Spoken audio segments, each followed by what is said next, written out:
Hi అండి, నేను మీ Chandrika. Welcome back to Ask Wonders. ఈరోజు నేను బేకరీ స్టైల్లో దొరికే మంచి స్పాంజీ కేక్ని ఇంట్లోనే ఓవెన్ లేకుండా కుక్కర్లోని ఎలా తయారు చేసుకోవాలో చూపించబోతున్నానండి. ఇది చక్కగా చాలా పక్కా కొలతలతో మీకు కేక్ ఇంట్లోనే రెడీ చేసుకోవడం చూపిస్తున్నాను. వితౌట్ బీటర్, వితౌట్ బటర్ లేకుండా ఇంత స్పాంజీగా ఈ కేక్ని ఇంట్లోనే ఎలా ప్రిపేర్ చేసుకోవాలో చూద్దాం. దీనికోసం ఒక బౌల్ తీసుకుందాం. బౌల్ తీసుకొని స్టెయినర్ పెట్టుకోండి. స్టెయినర్లోని ఒక 1 కప్ వరకు అడిచిపెట్టకండి మైదా తీసుకుందాం. పైన తీసుకోండి. బేకింగ్ పౌడర్ని ఒక 1/2 స్పూన్ వరకు తీసుకోండి. బేకింగ్ సోడా 1/2 చెంచా వరకు వేసుకొని జల్లెడ పట్టుకోండి.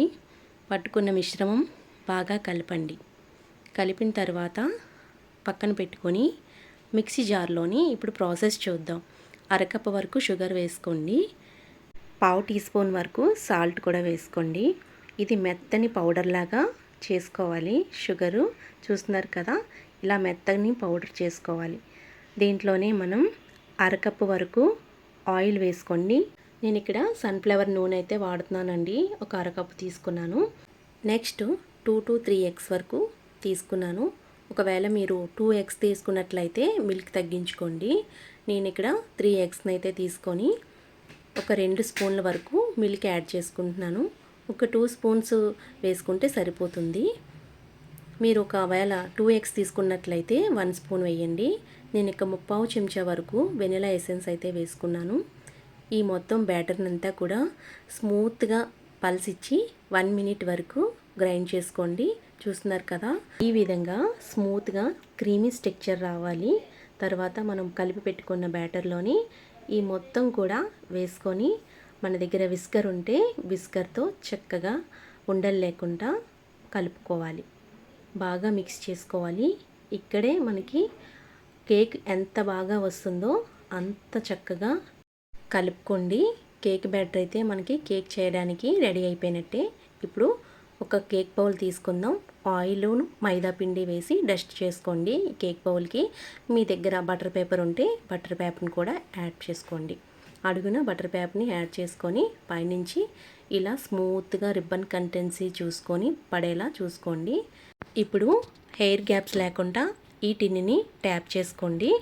తర్వాత ఒక కుక్కర్లోని ఇలా స్టాండ్ పెట్టుకోండి. స్టాండ్ లోపల మీరు శాండ్ కూడా వేసుకోవచ్చు.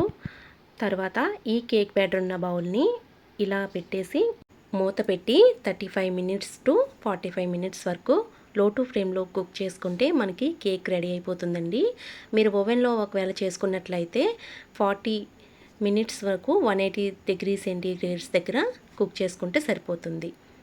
చూస్తున్నారు కదా, ఇలా కేక్ కుక్ అయిందో లేదో నైఫ్తోని చక్కగా చూసుకుంటే తెలిసిపోతుంది. కేక్ అంతా కుక్ అయిపోయిందండి. చాలా చాలా పర్ఫెక్ట్గా మనకి కేక్ అయితే వచ్చింది. ఒక అరగంట పాటు రూమ్ టెంపరేచర్లో పెట్టేసి తర్వాత చుట్టుపక్కల నుంచి నైఫ్తోని కట్ చేసుకొని మనం కేక్ని ప్లేట్లో తీసుకోవడమేనండి. ఎంత స్పాంజీలాగా ఎంత ఫ్లఫీగా వచ్చిందో చూస్తున్నారు కదా. ఎగ్ వేయడం వల్ల మనకి మంచి స్పాంజీ కేక్ ఇంట్లోనే రెడీ చేసుకోవచ్చు. ఎప్పుడైనా బర్త్డేస్ అయినా న్యూ ఇయర్స్ అయినా ఇంటికి రిలేటివ్స్ వచ్చినా ఎంతో ఫాస్ట్గా అయిపోయే స్పాంజీ కేక్ని ఇంట్లోనే వాళ్ళకి చేసి పెట్టచ్చు. మరి ఈ వీడియో మీకు నచ్చినట్టయితే లైక్ చేయండి, సబ్స్క్రైబ్ చేయండి. మీ ఫీడ్బ్యాక్ని కామెంట్ సెక్షన్లో కామెంట్ కూడా చేయండి. Thank you for all.